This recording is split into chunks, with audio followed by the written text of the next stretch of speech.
What's going on, everybody? It's Stas here. Welcome back to another video. So in today's video, we're going to be doing another market update as well as a trading update for me. What stocks did I buy today as well as what stocks did I sell and what other stocks, ETFs am I watching for the rest of this month and heading into the middle of November. So for those of you guys that are new to my channel, my name is Stas and I make videos dealing with swing trading, day trading, long-term investing, and my personal philosophies and strategies when it comes down to investing and trading in the stock market. So for those of you guys that want to learn more about that, feel free to drop a like, leave a comment, and subscribe, and follow me on Instagram and Twitter, and feel free to join our Discord group chat as well as our Facebook group. I believe our Discord chat has about 215 members in it right now, and that's the best, community that I think you should be involved in if you like what we're doing on this channel, and you can talk to me as well as a bunch of other people that are active throughout the entire day talking about trading, stocks, stock market, investing, news, strategies, and all different types of stuff. So, all of those are linked down below in the description box. Join if you want to. If you don't want to, you don't have to. And let's start with today's video. So let's talk about the Dow Jones today, then we're going to go to the S&P and then to the NASDAQ. So for those of you guys that have been paying attention to the markets over the past week and a half or so, we've been having green day after green day. Pretty much the markets have been recovering from this low point, and we're in terms of the Dow Jones from this low point at about 24,500 all the way up to about 26,200. So overall, over the past week and a half, guys, we've seen about a 1,700 point move in terms of the Dow Jones. And I've been talking about this in the previous couple of videos that we could potentially see a red day, a pullback day, either yesterday or today, and it ended up happening today at the key resistance points on the NASDAQ and the S&P, and we're going to look at that in a little bit, but we're looking at the Dow Jones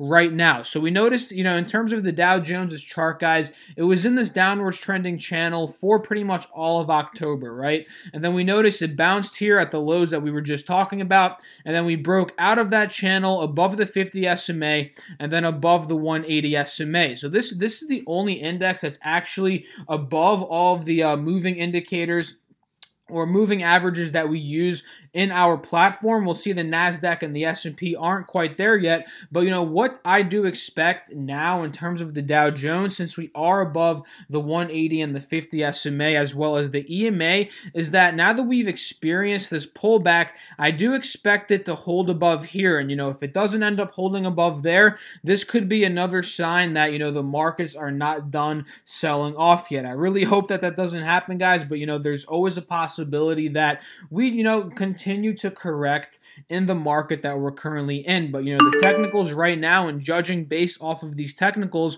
we are trading above all of the moving averages, and right now after this simple pullback today, we're still above the 180 SMA. And if this is able to be a support level for the Dow Jones, that's going to be a very, very good sign that the markets are not going to be correcting for any time longer. So that's what we're looking at in terms of the Dow Jones, guys. We're about to close the market in about 20 minutes, and we're down about 156 points, down about 0.6%. But one good sign that I'm seeing in terms of the Dow Jones here, guys, is that we noticed midday yesterday. That's pretty much when we started to sell off, right? We noticed that here because before midday yesterday, if we look at the 5-day, 5-minute chart, before midday yesterday, we were trading above the 50 SMA as well as the 180 SMA. We noticed that, right? It was uptrending in this particular period of time. The moving averages were acting as support levels, but now we notice from midday yesterday, we broke that trend. We started trending below the moving averages, meaning that these are not acting as support levels anymore, but rather as resistance points. So we see that here, guys, and then what do we notice towards the end of the day today? We are breaking that downwards trending pattern and heading into the close, guys. This is a very good sign that this could have just been a nice healthy pullback, and then next week we'll continue to rise up. That is one scenario that could end up happening from this, and it is a good sign that we're closing on a on a little upswing here, and to keep an eye on that heading into Monday pre-market hours and Tuesday. This is definitely something to just keep an eye on. So let's take a look at the S&P very quickly. Same thing here, guys. We notice it was trending up.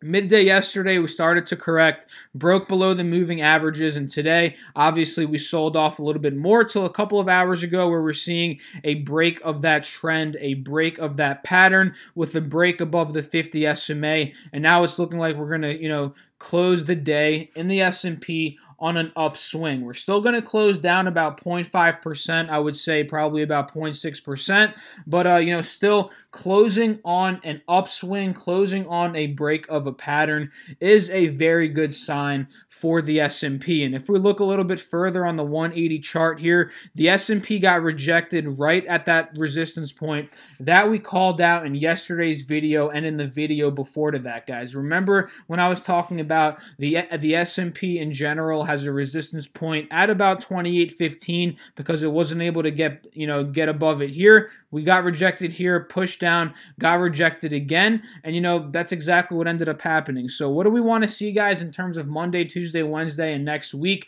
is we want to see if it's able to hold the 50 SMA in terms of the S&P and then continue to go back up to retest that resistance point. And if we're able to break out of that resistance point at about 28.15, then the next stop will be the 180 SMA here at about 28.40-ish. And if we're breaking above that, guys, that's another very, very good sign for the S&P. So that's what you should be, keeping an eye on for next week. Keep an eye on these key resistance points right here. So the NASDAQ, guys, got hit pretty hard today, but same thing with the S&P and the Dow Jones, guys. If we look a little bit closer here at the 5-day, 5-minute chart, we're noticing the uptrend, the break of pattern, and now we're seeing the closing with an upswing here with a break above the 50 SMA. We were getting rejected here, and now we're seeing that this is no longer a rejection point, but we're breaking above it, looking to make it as a new support level. So, if we're looking at the further chart here, we talked about NASDAQ, the NASDAQ's resistance point yesterday on the 180 SMA, and it ended up getting rejected very hard at that point. But what to keep an eye on now, guys, heading into the close, due to this little upswing that we're seeing heading into the close of today's market, the Dow Jones is actually, not the Dow Jones, guys, oh my God, the NASDAQ is actually showing a nice green candlestick right above the 50 SMA. Let me just clear this drawing very quickly so you guys can see it. Remove drawing. Nope. Where is it? Oh my God. I'm an idiot, guys. Let me just clear the whole drawing set. Anyway, okay, yeah. What we were talking about. We're holding above this 50 SMA here on with this nice green candlestick heading into the close. So it's heading into the close. So check this trend line out here, right here, guys. And we're holding above here. And if we're able to bounce here and continue to push up, that will be a very good sign that we're continuing this uptrend pattern from about a couple of days back of, making higher lows, higher highs. And if we're able to bounce here, break above the 180 SMA, that's going to be a very good sign, of a reversal pattern in the NASDAQ. So to talk a little bit about what I traded today, guys, it was a very quiet day for me, although I did make one trade where I was able to make 3%, and that was on TVIX. And this was more towards the middle of the day for me. And, for those of you guys that don't know, TVIX is an ETF that moves based upon the total market. So if the overall market is, going up in price, green day after green day, TVIX is going to be selling off like we see here over the past couple of days. But if we're seeing a sell-off in the market, TVIX is going to be going up in price. So, TVIX was up at one point, I believe, like 8%. I think we'll see it right here, guys. Yup, it ended up tanking as the markets, started to come back a couple hours ago. But at one point, guys, it was up 8%. So I pretty much played this as a little scalp play, little bounce play off here of the 180 SMA in the midday, right? Yup, like 11:30 is when I did place this trade. This was my first and only trade today, guys. I got in, got out, very quick, clean, decisive day today, and it worked out, right? It worked out. I was a little bit shy of my daily goal, but I made about like 3%. And I'll show you guys exactly where I ended up trading this one. So we noticed market opened, we sold off a little bit, and from there, guys, pretty much uptrended for the rest of the day. We noticed that, once I started to see the market going red in the morning, I knew that I wanted to trade TVIX today. So we noticed the break above here, the 50 and the SMA and the 180 SMA. We noticed it held above the 50 SMA. when it pulled back, held above the 50 SMA. Very, very good sign here. This is a higher low starting to form. That's an uptrend pattern starting to form. Then we notice it pushed back up, made another higher high, right? Very good sign at about $39. And then when we pulled back and held nicely above the 180 SMA and started to show slow push-ups here, slow, look at these candlesticks, guys. These little candlesticks here themselves are forming higher low patterns, right? The low here is at about $38.15, $38. So, sometimes you have to look at even the smaller candlesticks to see what types of patterns they're making themselves, right? You don't always have to look at the overall chart. Well, of course you have to look at the overall chart, but if you want to see what's happening, in the smaller minutes, like in the previous 5-10 minutes or something like that, it would always be a good idea to just come here, zoom in, see what's going on so you can get a better entry point. So when I started to see those higher low points starting to form and a break above the EMA, the slight little break above the EMA, coming back, holding a little higher low than before, I decided to take a little position here. So I ended up scaling in, I believe, at about $38.22. Put more in at about $38.40, then ended up holding here, put a little bit more as it broke above the 50 SMA, and then I ended up just selling off at about $39.43. So my average cost, I believe, was at about $38.37 to be exact with you.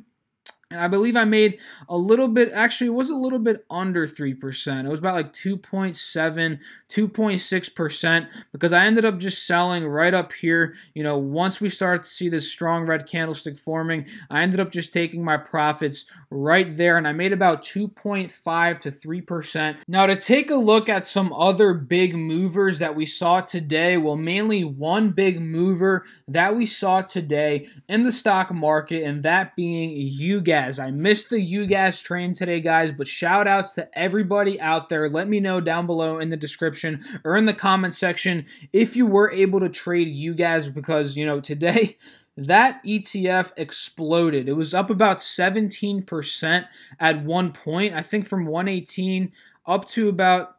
See, even if you were able to hop in at the beginning of the day, you could have made about 11% if you timed this trade absolutely, perfectly, right? Which is very, very hard to do. But if you got in yesterday at 107, sold at 130, you could have made 22% on an overnight swing trade, which would have been absolutely ridiculous. So shout out to everybody that did end up trading this one. I know I didn't, but a bunch of people in our group have been hopping out of DGAS and UGAS. So, shout out to you if you were able to trade that. But that's pretty much the big mover of the day, being UGAS, ticker symbol UGAZ, and a bunch of the other large cap stocks have been selling off. So if you think that this period in time today, that the Dow Jones was down a little bit, the S&P, the NASDAQ were down a little bit. If you think this is just a little dip opportunity, well, a bunch of these stocks are looking attractive as swing trades, especially Apple. Apple was able to take a nice dip today from about 210 down to about 203. So, if this is able to hold the 203, 204 level, this could potentially be a nice little trade, next week of about 3% and even more if it's able to, continue this little pattern, this little uptrend reversal pattern that it's on, which is very possible if we're able to see the markets come back next week, start to push back up in price a little bit after today's sell-off. So keep an eye on Apple for sure, guys. Netflix took a pretty big hit today, guys, and this one was already trending above the 50 SMA. So now that it pulled back, broke a little bit below the 50 SMA, I would like to see a re-break above here. So maybe at about 310. So if we're able to trade Netflix from 310 next week, possibly to 330 again, that would offer a nice 7% for this stock. So let's just take a look at some other ones that have been falling today. Boeing fell about $1 today. This one's still looking very strong, to be honest. It's still holding above the 180 SMA, so I'm definitely going to be looking at Boeing next week. Tesla still looking very strong, guys. This is still holding the 350 level, which is a very, very good sign that this one could potentially shoot up to the 380s, or maybe we'll see Tesla at $400. Drop a comment. What do you think about that? Do you think Tesla could hit $400. I think it potentially could in the very short-term future, honestly. So Facebook, not really looking too good for a swing trade, so I don't even want to talk about Facebook. But Square is another one of those that took a nice pullback, but it's still holding a decent trend right here. So Square, guys, if you guys don't know, I'm in Square. I'm in Square at about $74.15 average price. I did not end up adding more shares to my Square position because I want to see what it's able to do on Monday and see if the stocks are going to sell off even more on Monday and Tuesday before even possibly getting Square at an even cheaper price. So I'm just going to wait to see if it drops again next week. I might be adding more to this position, but as of now, judging off the technicals, guys, if it's able to hold this trend here and start to reverse on Monday, if we do end up seeing, a green day in the overall markets, this one does offer a ton of potential from, let's say, about $74, up to about $82, guys. That's a 10%, 11% potential for profit. So, keep an eye on Square, Apple, Tesla, Netflix, Boeing. These are all stocks, in my opinion, that are looking good, and they've been on my watch list for a while now. So I've been trying to trade these ones, and most of them are setting up to be pretty nice trades as of now. So Google, guys, this one's actually breaking out of this 50 SMA resistance point. So this could end up being an interesting play. Let's see how that ends up going out. Next week. And, Amazon, this one also could be a very good play if we're able to break about $1,800 up above here on the 180 SMA. So just know that there's a lot of opportunity out there, guys. But like I always say, wait for that opportunity to present itself to you. And that's exactly what I've been doing. That's why I haven't really been trading over the past 2 days, because I've only been focusing on a couple of solid trades that I've waited for and that have allowed the opportunity to present itself to me, right? I haven't been forcing any trades, and I've just been pretty patient. That's pretty much the moral of the story. So if you guys enjoyed the video, feel free to drop a like, leave a comment, and subscribe, and follow me on Instagram and Twitter, and join our Discord group chat as well as our Facebook group. All of those are linked down below in the description box. I hope you guys have a great weekend. I'll catch you in the next video. Hope you all had a fantastic trading week. Peace out.